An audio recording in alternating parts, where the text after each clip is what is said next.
All right, welcome in everybody to the deep dive. We do things a little differently around here. Yeah, we do. You guys bring us the sources, the questions, the rabbit holes that you want us to jump down. The things that are keeping you up at night. Yes, exactly. And we condense all that.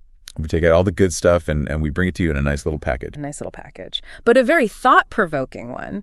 And today, I think we've got a really interesting one. We're going to be diving into the idea that our everyday reality might be a lot more dreamlike than we think. That's right. And we're going to be doing that by looking at a couple of videos, 2 videos actually from the Solace Fox YouTube channel. Yeah, Souls Fox, great channel. Love it. The first video is You Think You're Awake, but You're Still Dreaming. Catchy title. And then the second one is You're Living in a Dream and Don't Even Know It. Ooh. Spooky. So in these videos, we're going to be kind of exploring this idea that, that weird feeling you get sometimes where you're like, wait a minute, have I done this before? Uh-huh. I know exactly what you're talking about. Is this scripted? Am I an actor?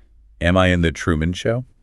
Where did these thoughts come from? These are the questions that these videos are diving into, and we're going to be diving into those with you guys today. So strap in. It's going to be a good one. It's going to be a wild ride. So to kind of kick things off, one of the first things that the videos talk about is this feeling of unreality that we sometimes get. Like you were just saying, have I done this before? Is this real? Yeah, it's this kind of unsettling, like almost eerie feeling that you're not quite sure if you're in control. Like, you're watching a movie of your life. Yeah. And you're not actually the one living it. Right.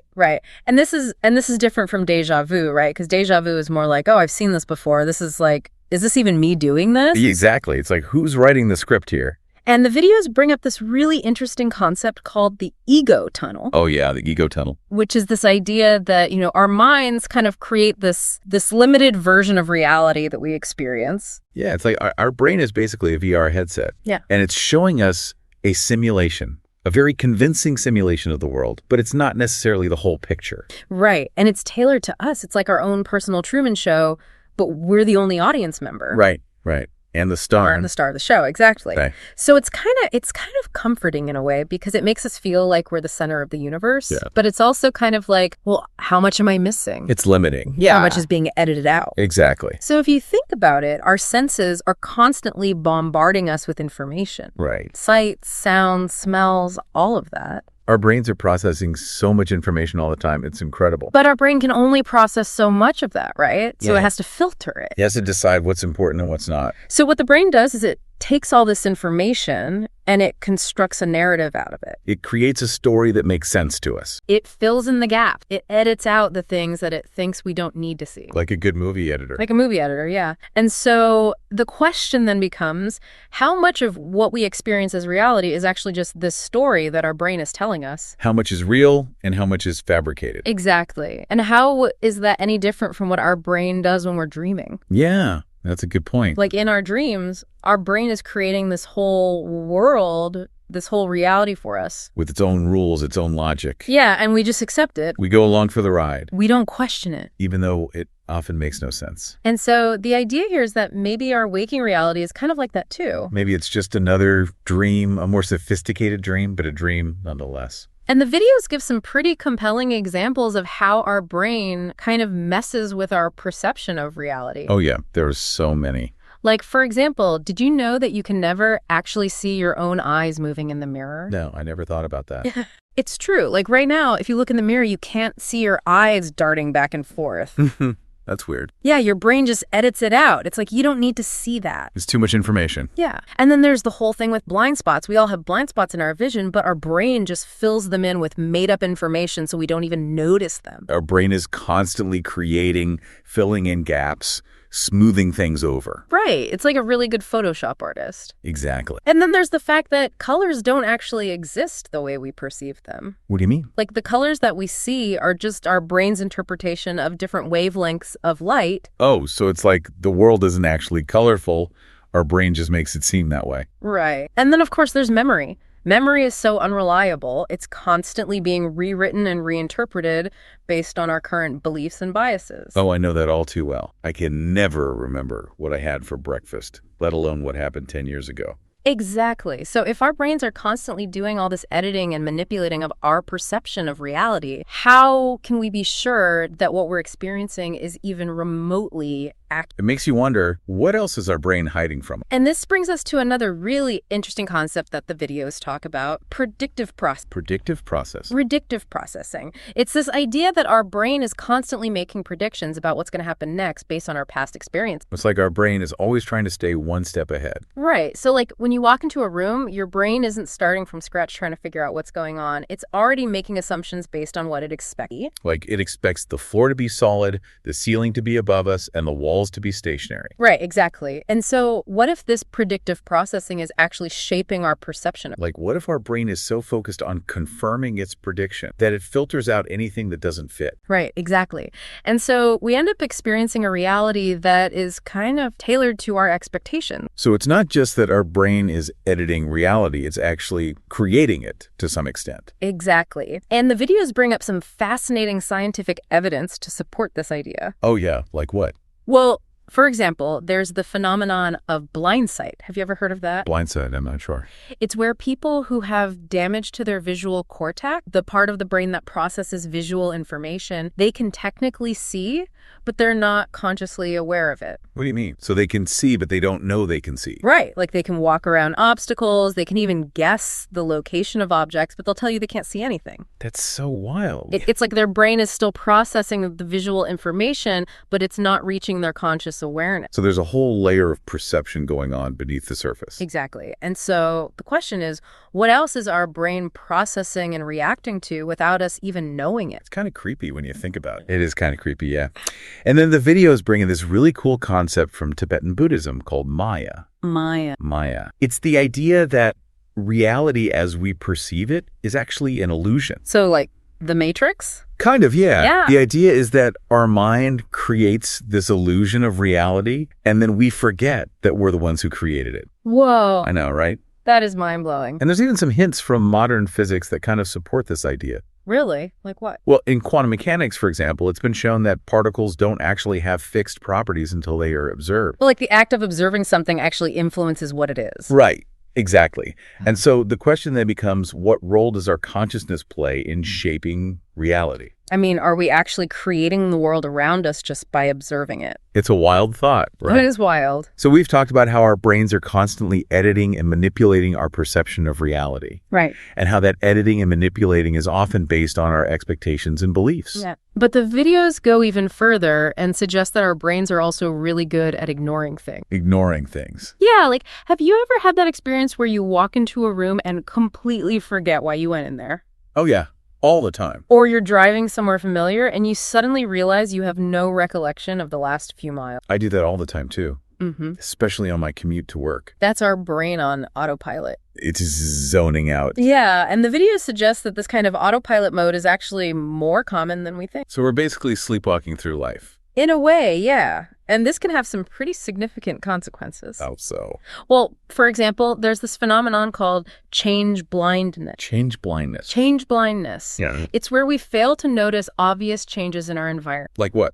Like in one experiment, researchers had someone ask a stranger for directions. Okay. And then while the stranger was giving direction, two other researchers walked between them carrying a large door. And during that brief moment when the stranger's view was blocked, the person asking for directions was swapped out with a completely different person. And over half the time, the stranger didn't even notice. They just kept giving directions to a completely different person. They just kept talking like nothing had happened. That's crazy. It's wild, right? And so the question is, what else are we missing? What other changes are happening right in front of us that our brain is just choosing to ignore? It's a bit unsettling. It is a bit unsettling, yeah. And then there's the whole issue of memory, which we've touched on before, but it's worth repeating. Yeah. Because memory is not this perfect recording device that we often think it is. It's more like a Wikipedia page that's constantly being edited and updated. Exactly. And so how much of what we remember is actually accurate and how much of it is just our brain's interpretation of events? And not just our own interpretation, but also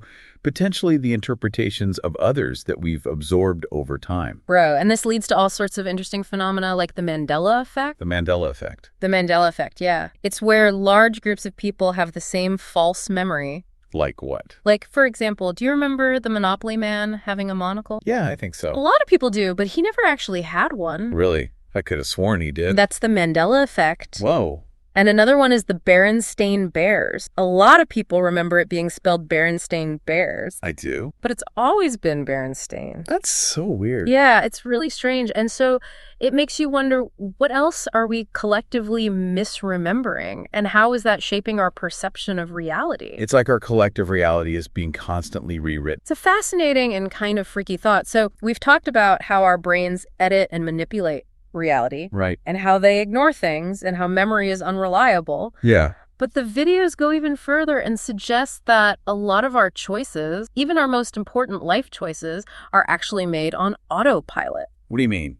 Well, think about it. How many times have you driven somewhere familiar and arrived at your destination without any conscious recollection of the journey? All the time. That's your brain on autopilot. It's just going through the motions. Yeah, and the videos suggest that this kind of autopilot mode isn't limited to just driving. So, like, our brain is on autopilot for other things, too. Yeah, like think about your daily routine. Brushing your teeth, getting dressed, making coffee. Yeah, I guess I do those things without really thinking about them. And what about your habit, your reactions to certain situations, your preferences? I never really thought about it that way. The videos suggest that a lot of these things are actually shaped by our subconscious programming. Subconscious programming. Yeah, it's like this hidden code that's running in the background of our minds, influencing our thoughts, feelings, and behaviors. So it's like we're not really in control as much as we think we are. In a way, yeah. And this programming is often installed in early childhood. Oh, so like from our parents, teachers, and all that. Yeah, all the authority figures in our lives, as well as the culture we grew up in. That makes sense. And a lot of this programming is really helpful. Yeah, like learning how to walk and talk and all that. Exactly. But some of it can be limiting. Oh, I see. Like if you grew up being told that you're not good at math, you might develop a subconscious belief that you're not good at math. And then you might avoid math, even if you're actually good at it. Right. And so you end up living in a reality where you're not good at math, even though it might not actually be true. So our beliefs can actually shape our reality. Exactly. And the videos suggest that this is true for all sorts of things, not just math. So like our beliefs about money, relationships, success, all that. All of it.